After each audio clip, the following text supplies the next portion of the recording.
بعد نبی پاک علمدار صحابہ، سلطان مدینہ کے وفادار صحابہ، علمدار الحمد لله نحمده ونستعينه ونستغفره ونؤمن به ونتوكل عليه ونعوذ بالله من شرور أنفسنا ومن سيئات أعمالنا من يهده الله فلا مضل له ومن يضلله فلا هادي له ونشهد أن لا إله إلا الله وحده لا شريك له وأشهد أن محمدا عبده ورسوله صلى الله تعالى عليه وعلى آله وأصحابه وبارك وسلم تسليما كثيرا كثيرا. أما بعد، أعوذ بالله من الشيطان الرجيم. بسم الله الرحمن الرحيم. الذين آتيناهم الكتاب يتلونه حق تلاوته. وقال النبي صلى الله عليه وسلم: خيركم من تعلم القرآن وعلمه. وقال النبي صلى الله عليه وسلم: إن الله تعالى يرفع بهذا الكتاب أقواما ويضع به آخرين، أو كما قال عليه الصلاة والسلام. آمنت بالله صدق الله العظيم، وبلغنا رسوله النبي الأمي الأمين الكريم، ونحن على ما قال ربنا ونبينا من الشاهدين والشاكرين، والحمد لله رب العالمين.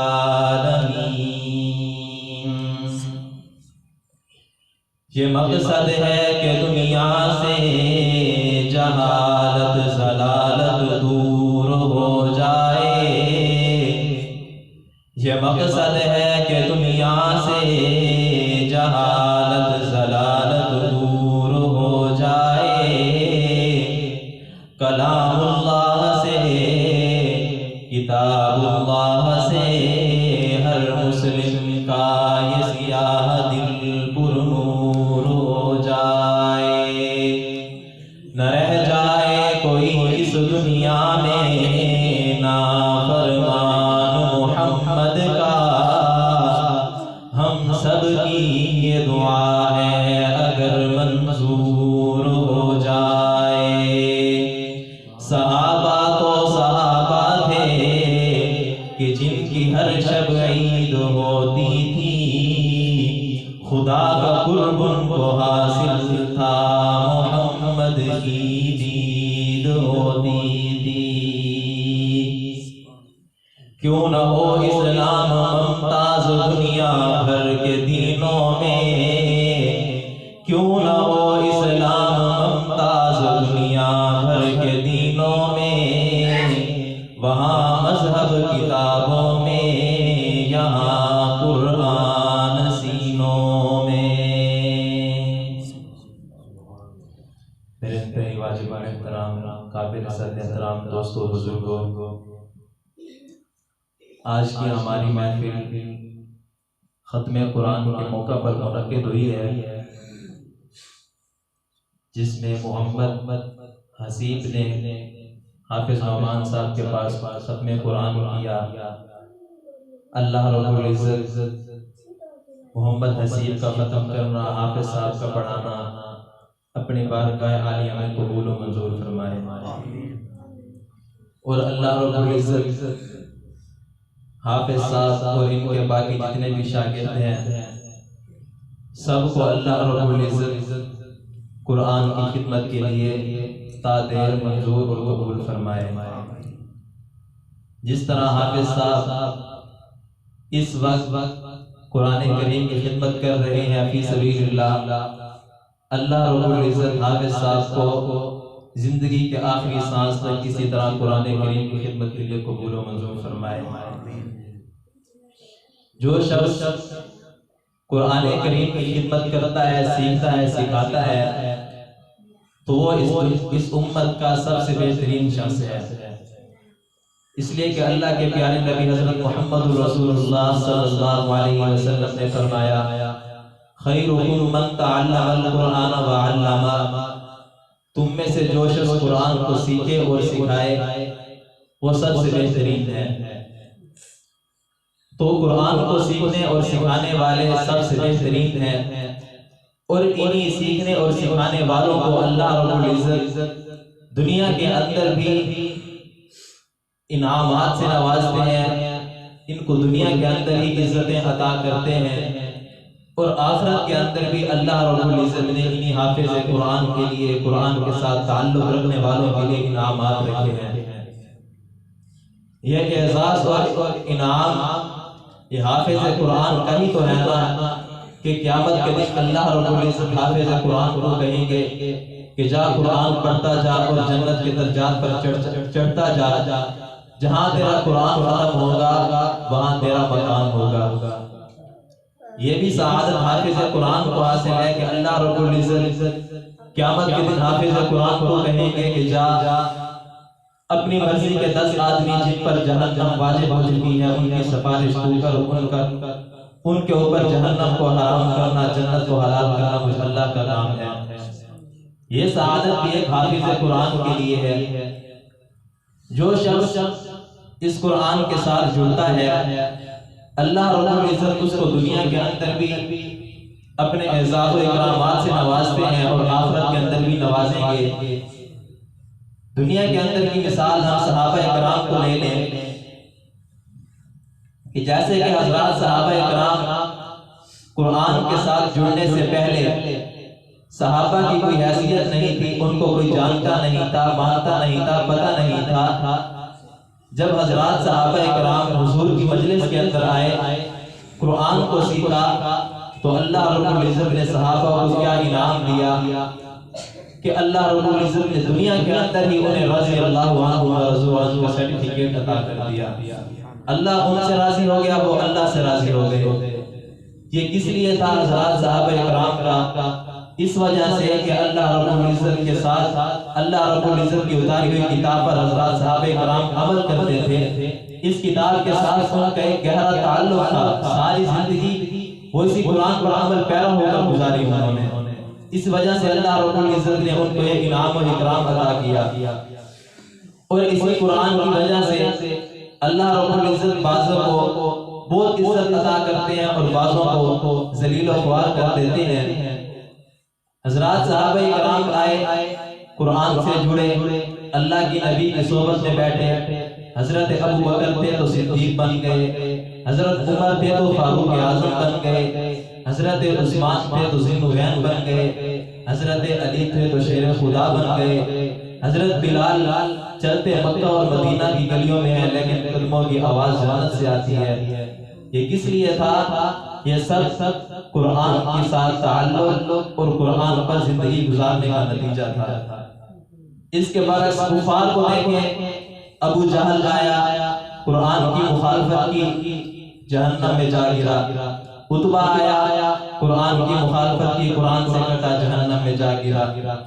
اللہ کے پیارے نبی حضرت محمد رسول اللہ صلی اللہ علیہ وسلم نے خوب ارشاد فرمایا، وقال النبی صلی اللہ علیہ وسلم ان اللہ تعالی یرفع بهذا الكتاب اقواما ويضع به آخرین۔ بے شک اللہ رب العزت اسی قرآن کی وجہ سے بعض لوگوں کو بہت بلندیاں عطا کرتے ہیں، اور اسی قرآن کی وجہ سے بعض لوگ جو قرآن کی مخالفت کرتے ہیں، قرآن کے ساتھ ٹکر لیتے ہیں، اللہ رب العزت ان کو تباہ و برباد کر دیتے ہیں۔ جو قرآن کے ساتھ جڑے، اللہ رب العزت نے ان کو بلندیاں عطا کی۔ اس کی میں آپ کے سامنے ایک مثال بیان کرتا ہوں۔ روایات میں آتا ہے کہ مدینہ کا ایک بزنس مین یہودی سلام بن جبیر مدینہ کے قریب کے علاقے کے اندر رہا کرتا تھا۔ اپنے بزنس کے ارادے سے، تجارت کے ارادے سے مدینہ سے نکلا، دوسرے شہروں سے تجارت کرتا کراتا واپسی مدینہ آ رہا تھا۔ راستے کے اندر ایک جگہ پر تجارت کے ارادے سے اپنا سامان رکھا، وہاں پر اس نے اپنا سامان بیچا اور دوسروں سے خریدا۔ ایک غلام کو اس نے دیکھا جو وہاں پر بک رہا تھا، اس ارادے سے اس نے اس غلام کو خریدا کہ اس کو آگے جا کر بیچوں گا تو چند روپے اس کے منافع کے مجھے مل جائیں گے۔ چنانچہ اس نے اس غلام کو وہاں سے خریدا اور اسے لے کر مدینہ طیبہ کے اندر آیا۔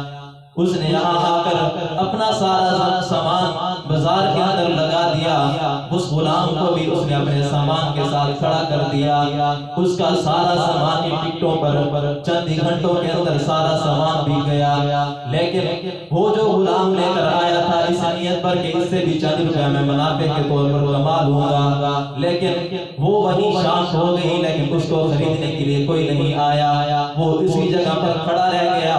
اس کے آقا سلام یہودی جو اس بچے کو خرید کر لے کر آیا تھا، اسے غصہ آیا اور آ کر کہنے لگا میرا سارا سامان بک گیا، تجھے میں نے اس لیے خریدا تھا تاکہ تجھ سے بھی میں کچھ روپے منافع کے اندر کما لوں، لیکن تو میرے گلے پڑ گیا، تجھے تو خریدنے کے لیے بھی کوئی نہیں آیا۔ وہ سلام بیچارہ غلام، صالح اس کا نام تھا غلام کا، وہ بیچارہ اپنا سر نیچے کر کے کھڑا، اب کیا کرے؟ اس وجہ سے اسے کوئی خریدنے کے لیے نہیں آیا۔ ایک تو تھا بچہ، دوسرا تھا بھی بالکل کمزور، کسی کام کا نہیں، رنگ کا بھی بالکل کالا، ہونٹ موٹے موٹے، اس لیے کوئی اسے خریدنے کے لیے بھی نہیں آیا۔ اب اس کا آقا کہنے لگا تیری سزا یہ ہے کہ جب تک تجھے کوئی خریدنے کے لیے نہیں آتا تو اسی جگہ پر کھڑا رہے گا، نہ تجھے بیٹھنے کی اجازت ہے نہ سونے کی، نہ ہی تجھے کھانے کے لیے کوئی چیز دی جائے گی۔ اس نے اس غلام بچے پر یہ پابندی لگا دی، نہ تجھے کھانے کے لیے کچھ ملے گا، نہ سونے کے لیے کوئی جگہ، نہ بیٹھنے کی تجھے اجازت ہے، اب یہاں پر کھڑا رہ۔ ایک دن گزر گیا، وہ صالح بچہ اسی جگہ پر کھڑا رہ گیا، دوسرا دن گزر گیا، تیسرا دن گزر گیا۔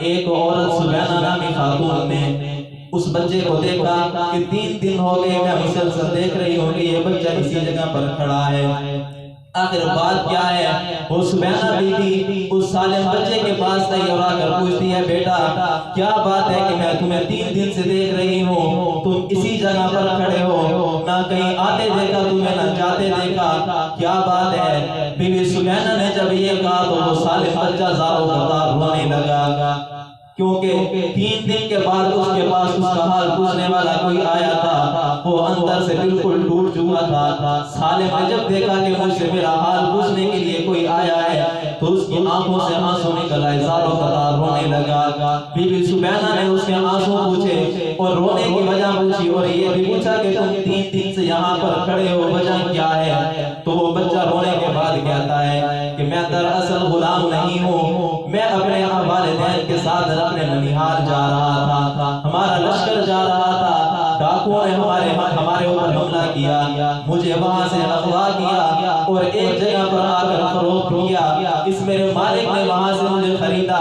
یہاں آ کر مجھے کھڑا کر دیا، اب مجھے خریدنے کے لیے کوئی نہیں آیا تو اس نے مجھے سزا دی کہ تم نہ بیٹھ سکتے ہو، نہ کھا سکتے ہو، نہ سو سکتے ہو، اب 3 دن سے میں یہاں پر کھڑا ہوں۔ حضرت سبینہ نے جب یہ سنا تو ان کی بھی آنکھوں سے آنسو آ گئے، کیونکہ اس بچے کی حالت بھی ایسی نظر آ رہی تھی حضرت سبیانہ نے کہا کہ اچھا تم اپنے آقا کو بلاؤ ذرا میں ان سے بات کرتی ہوں۔ حضرت سالم نے اپنے آقا کو بلایا، آقا آیا، حضرت سبیانہ نے بات کی کہ میں اسے خریدنا چاہتی ہوں۔ اس نے کہا کہ ٹھیک ہے، میں تو اسے خرید کر لے آیا تھا تاکہ چند روپے منافع کے طور پر کما لوں، لیکن جتنے کے اندر لے آیا تھا اتنے کے اندر ہی لے لو، مجھ سے بس نقصان تھا مجھے۔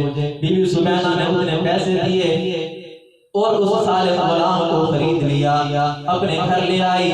اتنے میں ایک مکہ کا اور بزنس مین حضرت حذیفہ رضی اللہ تعالیٰ عنہ، یہ بھی اپنی تجارت کی غرض سے مکہ سے اپنے سفر کو روانہ شروع کرتے ہیں۔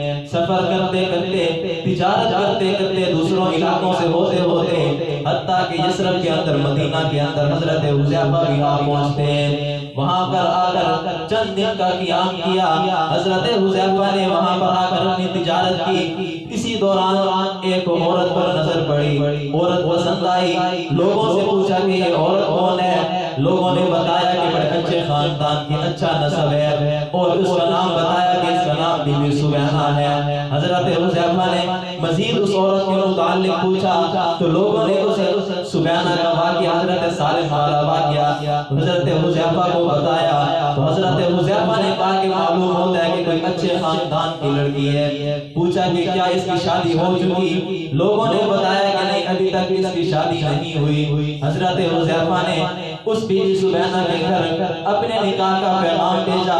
اس کے والدین نے جب دیکھا کہ مکہ کا تاجر ہے، اچھا کمانے والا ہے، اچھا خاندان، خوبصورت نوجوان ہے، تو اچھا رشتہ ہے، لہٰذا اپنی بیٹی کا نکاح ان سے حضرت حذیفہ سے طے کر دیا۔ شادی ہو گئی۔ چند دن کے بعد حضرت حذیفہ نے بی بی سبیانہ سے کہا، سبیانہ دیکھو، میرا اصل وطن تو مکہ ہے، میں اپنے گھر جانا چاہتا ہوں، اگر تم بھی میرے ساتھ آنا چاہتی ہو تو آؤ، اگر یہاں پر رہنا چاہتی ہو تو رہو۔ حضرت سبیانہ نے کہا کہ حذیفہ، اب تو میں آپ کی امانت ہوں، میرے سوا آپ کے سوا میرا کوئی نہیں، جہاں آپ جائیں گے میں بھی آپ کے ساتھ چلوں گی۔ حضرت حذیفہ نے کہا کہ ٹھیک ہے، تیاری کرو، ہم نے مکہ جانا ہے، گھر واپسی۔ چنانچہ حضرت سالم جو بی بی سبیانہ کے غلام تھے، یہ بھی ان کے ساتھ ہو لیے۔ یہ تین آدمی اب مدینہ سے مکہ آئے۔ حضرت حذیفہ رضی اللہ تعالیٰ عنہ کی دوستی اور جرانہ تھا حضرت عثمان غنی رضی اللہ تعالیٰ عنہ کے ساتھ۔ ان دونوں کی اتنی گہری دوستی تھی، جب کبھی حضرت حذیفہ کسی سفر سے واپس آتے تو حضرت عثمان غنی رضی اللہ تعالیٰ عنہ جا کر حضرت حذیفہ سے ملاقات کرتے، ان کا استقبال کرتے، اور جب کبھی حضرت عثمان کسی سفر سے آتے تو حضرت حذیفہ جا کر حضرت عثمان کا استقبال کرتے، ان سے ملاقات کرتے۔ لیکن آج چند دنوں کے بعد حضرت حذیفہ اپنے تجارت کے سفر سے واپس آئے، لیکن حضرت عثمان غنی نہ ہی حذیفہ کو ملنے کے لیے گئے، نہ ہی کوئی ان کے وقت استقبال کیا۔ حضرت حذیفہ نے ایک دن دیکھا کہ شاید عثمان ملنے کے لیے آ جائے۔ ایک دن گزر گیا، حضرت عثمان ملنے کے لیے نہیں آئے۔ 2 دن 3 دن گزر گئے۔ جب حضرت حذیفہ نے دیکھا کہ 2-3 دن گزر گئے، عثمان مجھ سے ملنے کے لیے نہیں آیا، اچھا چلو وہ بھی میرا دوست ہے، میں بھی اس کا دوست ہوں، وہ نہیں آیا تو کوئی بات نہیں، میں اپنے دوست سے ملنے کے لیے چلا جاتا ہوں۔ حضرت حذیفہ حضرت عثمان کے پاس جاتے ہیں، دروازہ کھٹکھٹایا، حضرت عثمان اپنے گھر سے باہر آئے، دیکھا حذیفہ آئے ہیں، ملے، لیکن وہ خوش چہرہ، جو کھلا ہوا چہرہ جس کے ساتھ پہلے ملا کرتے تھے، وہ رویہ اور وہ اس چہرے کے ساتھ آج حضرت عثمان غنی حضرت حذیفہ کے ساتھ نہیں ملے۔ حضرت حذیفہ حضرت عثمان کے اس رویے کو دیکھ کر ذرا پریشان ہو گئے کہ کیا بات ہے کہ ایک تو حضرت عثمان غنی مجھے ملنے کے لیے نہیں آئے، جب میں ملنے کے لیے آیا تو مجھے اچھے چہرے کے ساتھ، کھلتے ہوئے چہرے کے ساتھ ملے بھی نہیں۔ حضرت حذیفہ نے پوچھا، عثمان کیا بات ہے؟ پہلے تو کبھی ایسا نہیں ہوا کہ آپ میرے ساتھ اچھے طریقے سے بات نہ کریں، آج مجھے ملنے کے لیے بھی نہیں آئے، جب میں آیا تو بات بھی میرے ساتھ اچھے طریقے سے نہیں کرتے ہو۔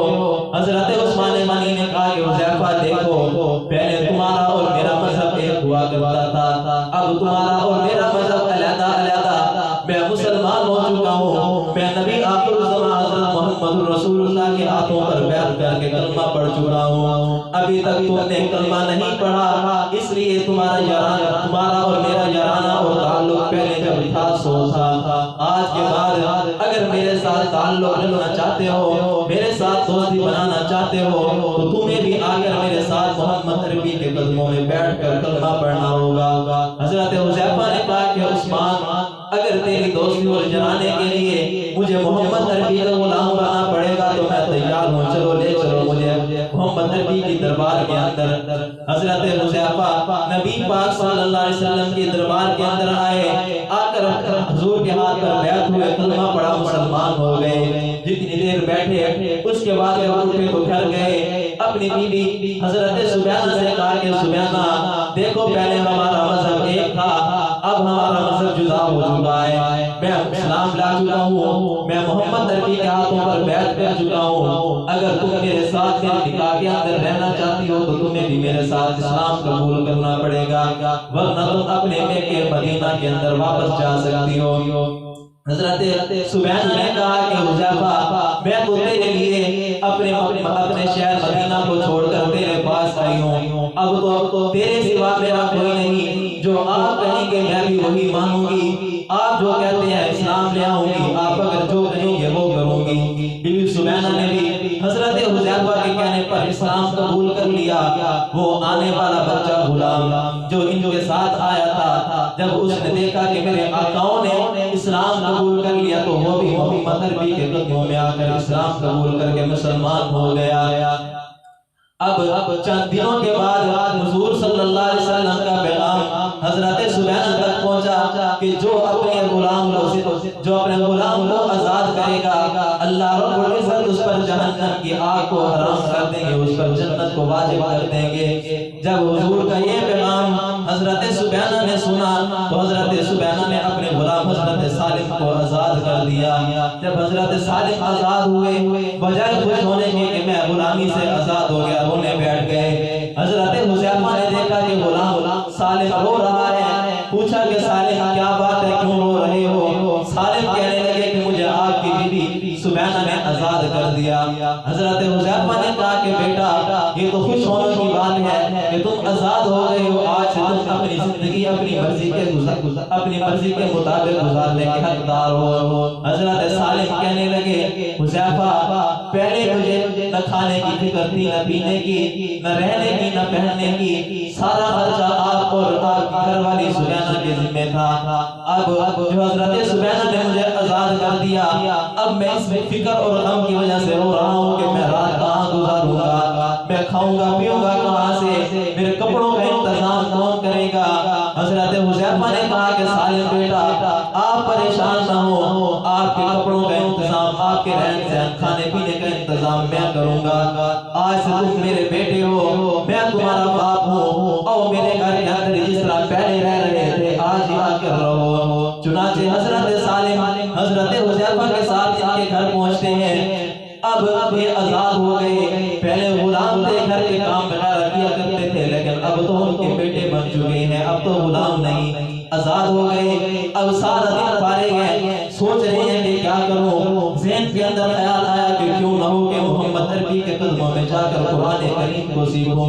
چنانچہ حضور کی خدمت کے اندر آئے، آ کر اپنا واقعہ بیان کیا کہ میری مالکہ نے مجھے آزاد کر دیا ہے اور میرے کپڑوں اور کھانے پینے کا انتظام حذیفہ نے اپنے ذمہ لے لیا ہے، اور میں اب آپ کے قدموں میں بیٹھ کر قرآن کریم کو سیکھنا چاہتا ہوں۔ حضور اکرم صلی اللہ علیہ وسلم نے فرمایا سالم آ جاؤ، بیٹھ جاؤ اصحاب صفہ والوں کے ساتھ۔ چنانچہ حضرت سالم بھی ان کے ساتھ بیٹھ گئے، قرآن کریم کو سیکھا، قرآن کریم یاد کرتے رہے۔ چند دنوں کے بعد جب مکہ والوں نے اہل اسلام پر، مسلمانوں پر ظلم و ستم کیا، ان کو ستانے لگے، تو حضور صلی اللہ علیہ وسلم نے فرمایا کہ مسلمان جو یہاں سے ہجرت کر کے مدینہ جانا چاہتے ہیں، یثرب جانا چاہتے ہیں، ان کو اجازت ہے، چلے جائیں۔ چنانچہ سب سے پہلا قافلہ مسلمانوں کا جو مکہ سے ہجرت کر کے مدینہ کی طرف گیا، ان میں 40 افراد تھے، جن میں سے بڑے بڑے جید صحابہ، ان میں سر فہرست حضرت عمر بن خطاب رضی اللہ تعالیٰ عنہ بھی اس میں شامل تھے۔ یہ 40 حضرات کا قافلہ مکہ سے ہجرت کر کے مدینہ کی طرف جا رہا تھا۔ راستے میں جب مقام قباء پر مسجد قباء کے اندر پہنچے، نماز کا وقت نماز ادا کرنے کے لیے رکے۔ اب بات یہ چلی کہ نماز کون پڑھائے؟ اب سب نے کہا کہ جس کو اچھا قرآن یاد ہو، جس کو زیادہ قرآن آواز خوبصورت ہو، اسی کو کہو کہ وہ آ کر نماز پڑھائے۔ چنانچہ ان میں جب دیکھا گیا تو حضرت صالح رضی اللہ تعالیٰ عنہ کی آواز سب سے زیادہ خوبصورت تھی۔ اب ذرا اس بچے کا وہ معاملہ بھی یاد کرو کہ جب یہ 3 دن تک بازار کے اندر کھڑا رہا، اسے خریدنے کے لیے بھی کوئی نہیں آیا تھا۔ ایک عورت نے خریدا اس وجہ سے کہ یہ بیچارہ 3 دن سے کھڑا ہے، کہیں کچھ ہو نہ جائے، ترس کھا کر اسے خریدا۔ لیکن جب اسلام کے اندر داخل ہوا، قرآن کے ساتھ تعلق جڑا، قرآن کو سیکھا، تو اللہ رب العزت نے یہ مقام عطا کیا کہ محمد عربی کے مصلی پر کھڑا ہو کر لوگوں کو نماز پڑھا رہا ہے۔ اس کے مقتدی حضرت عمر بن خطاب رضی اللہ تعالیٰ عنہ جیسے جید صحابی اس کے مقتدی بنے ہوئے نظر آتے ہیں۔ پھر کچھ عرصے کے بعد جب جناب نبی کریم صلی اللہ علیہ وسلم خود بھی مکہ سے ہجرت کر کے مدینہ طیبہ کے اندر پہنچتے ہیں، تو ایک دن حضور صلی اللہ علیہ وسلم مسجد نبی کے اندر آئے، دیکھا کہ کچھ صحابہ کرام قرآن کریم کی تلاوت کر رہے ہیں، جن میں حضرت صالح بھی قرآن کریم کی تلاوت کر رہے تھے۔ حضور آئے، آ کر حضرت صالح کا قرآن پڑھنا سنا، حضرت صالح کی آواز سنی تو نبی نے کہا الحمدللہ الذی جعل فی امتی مثل ھذا، اے اللہ تیرا شکر ہے کہ تو نے اس صالح جیسے قاری قرآن میری امت کے اندر پیدا کیے۔ سامعین محترم، دیکھو اس کی حالت، پہلے جب اسے کوئی خریدنے کے لیے تیار نہیں تھا، جب قرآن کے ساتھ جڑا تو امام الانبیاء جناب نبی کریم صلی اللہ علیہ وسلم اللہ رب العزت کے شکر ادا کر رہے ہیں کہ اللہ تیرا شکر ہے کہ تو نے اس صالح جیسا بچہ میری امت کے اندر بھیجا۔ یہ کس لیے اعزاز ملا حضرت صالح کو؟ یہ صرف قرآن کے ساتھ تعلق، قرآن کے ساتھ نسبت جو لگی تو اللہ نے ان کو یہ اعزاز و اکرام دیا۔ الحمدللہ آج بھی ہمارے پاس قرآن وہی موجود ہے۔ پہلی کتابیں تھیں جو انبیاء گئے، ان کی قوموں نے اس کے اندر تبدیلیاں کر دی اور ان کو تبدیل کر دیا، لیکن الحمدللہ قرآن جس طرح نازل ہوا تھا اسی کا اسی طرح ہمارے پاس موجود ہے۔ صحابہ اگر اس کے ساتھ جڑے تو اللہ نے ان کو اتنا اعزاز و انعام دیے۔ قرآن آج بھی وہی ہے، اگر ہم بھی قرآن کے ساتھ جڑیں گے تو اللہ رب العزت ہمیں بھی بلندیاں عطا کریں گے۔ اگر ہم چاہتے ہیں کہ اس دور کے اندر ہم بلندیاں عطا کریں، ہم کامیاب ہو جائیں، دنیا و آخرت کی کامیابی چاہتے ہیں، تو اللہ رب العزت سے دعا کریں کہ اللہ ہمیں قرآن والی زندگی نصیب کرے اور قرآن کے ساتھ ایک گہرا تعلق اور نسبت نصیب کرے، اسے یاد کرنے کی توفیق دے۔ میری آپ سب حضرات سے گزارش ہے کہ آج کل الحمدللہ سکولوں کے اندر چھٹیاں ہیں، اور یہ بہترین موقع اللہ نے دیا الحمدللہ کہ جو سکولوں کے طالب علم ہیں ان کے لیے کتنا اچھا موقع اللہ نے دیا۔ میں تو کہتا ہوں اگر اس بات سے دیکھا جائے تو کرونا اللہ کی رحمت بن سکتی ہے کہ سکولوں کے اندر چھٹیاں ہیں، طالب علم فارغ ہیں، وہ بجائے ادھر ادھر پھرنے کے بازاروں کے اوپر، دکانوں کے اوپر کام پہلے بھی چل رہا تھا جب وہ سکول جایا کرتے تھے۔ اگر اب بھی سکول کھل جائے تو واپسی سکولوں کے اندر جائیں گے، بجائے یہ کہ دکانوں پر جاؤ بلکہ مدرسوں کے اندر آ کر قرآن کریم یاد کر لو۔ اگر تم نے قرآن کریم ان دنوں کے اندر یاد کر لیا تو سمجھ لو کہ کرونا تمہارے لیے رحمت بن کر آ گیا۔ آپ سب حضرات ماشاءاللہ صاحب اولاد بیٹھے ہیں، اگر ہم چاہتے ہیں کہ ہماری بھی اولاد اسی طرح جس طرح صحابہ کو اللہ نے عزتیں دی، ہماری اولاد کو بھی اللہ عزت دے، تو ہمیں بھی اپنی اولادوں کو قرآن کریم کی تعلیم دینی چاہیے۔ جن کی اولاد ہو گئی ہے وہ بھی دیں، جن کی نہیں ہوئی وہ آگے ہوگی بھی تو صحیح نہ انشاءاللہ وہ بھی دینا۔ اللہ تعالی ہمیں اپنی اولادوں تک دین پہنچانے کی توفیق عطا فرمائے۔ میرا کہنا اپنی بات کا عالم قبول و منظور فرمائے۔ وما علینا الا البلاغ۔